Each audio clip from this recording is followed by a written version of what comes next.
Hey coders, WhatsApp, hope you're doing great. నేను కౌశిక్. మీకు తెలుసు నేను నెక్స్ట్ ఇయర్ స్టూడెంట్ అని. అండ్ ఇన్ని రోజులు నన్ను వీడియోస్లో వాయిస్తో చూశారు.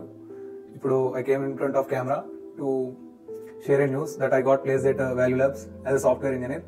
ఈ వీడియోలో నేను ఏమేమి నెక్స్ట్ ఇయర్ ఛాలెంజెస్ ఫేస్ చేశానో డిస్కస్ చేసుకుందాం. Like starting with the course till the placements. మెల్లిమెల్లిగా ఛాలెంజెస్ ఫేస్ అవ్వడం స్టార్ట్ అయింది. లైక్ కోడింగ్ ప్రాబ్లమ్స్ చాలా టఫ్గా ఉండే. So as it is a online learning where we can watch the video as many times as we want. So దానివల్ల మళ్ళీ videos చూడడం వల్ల చాలా అర్థమైంది. దానివల్ల సాల్వ్ చేయగలిగాను coding problems. And coming to the placements, చాలా ప్లేస్మెంట్ సపోర్ట్ చాలా బాగుంది.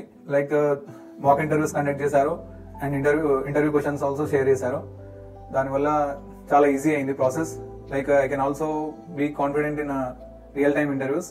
దానివల్ల చాలా మంచి పర్ఫామ్ చేయగలిగాను ఇన్ ద ఇంటర్వ్యూస్. నేను నా ఫైనల్ ఇయర్లో ఉండగా నాకు ఎంఎన్సీ కంపెనీలో ప్లేస్ అయ్యాను. After waiting close to 8 months they have revoked my offer due to recession. దాని తర్వాత చాలా డిసప్పాయింట్ ఫీల్ అయ్యాను. స్కిల్స్ నేర్చుకుంటేనే మనం ఐటీలో సర్వైవ్ అవ్వాలం అనుకుని నెక్స్ట్ ఇయర్ CCPPలో జాయిన్ అయ్యాను. యూట్యూబ్ ద్వారా నాకు ఇది తెలిసింది. They have a great structured curriculum. Starting లో చాలా ఎక్సైటెడ్ గా ఫీల్ అయ్యాను. That building the websites and solving the coding problems నాకు చాలా కాన్ఫిడెంట్ గా ఫీల్ అయ్యాను. అండ్ దాని తర్వాత ఛాలెంజెస్ ఫేస్ అవ్వడం స్టార్ట్ అయింది. చాలా వెబ్సైట్ డిజైన్ చేయాలి అండ్ ఫుల్ స్టాక్ వేలో డిజైన్ చేయాలి అని అర్థమైంది. సో నేను చాలా 4 to 6 hours స్పెండ్ చేశాను each day to solve all the coding problems. దాని తర్వాత coming to the placements, placement support కూడా చాలా బాగుంది. లైక్ మెటీరియల్స్ సెండ్ చేయడం and important questions and as well as mock interviews కూడా కండక్ట్ చేశారు to get familiar with real time interviews. నాకు చాలా యూజ్ అయింది.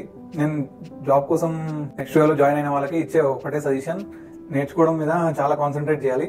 దానివల్ల మన స్కిల్స్ ఇంప్రూవ్ అవుతాయి. స్కిల్స్ మన దగ్గర స్ట్రాంగ్ గా ఉంటే we can get job very easily.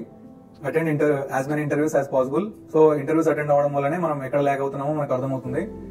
So that we can perform well in the next interviews and note down each and every point that we have made mistake in the previous interview. So learning from our mistakes can be a better solution for the next step. నేను learning consistent గా అవ్వడం వల్లనే నేను ఇలా place అయ్యాను. If you have the skills, we can survive anywhere. If you have any doubts, let me know in the comment section. Thank you.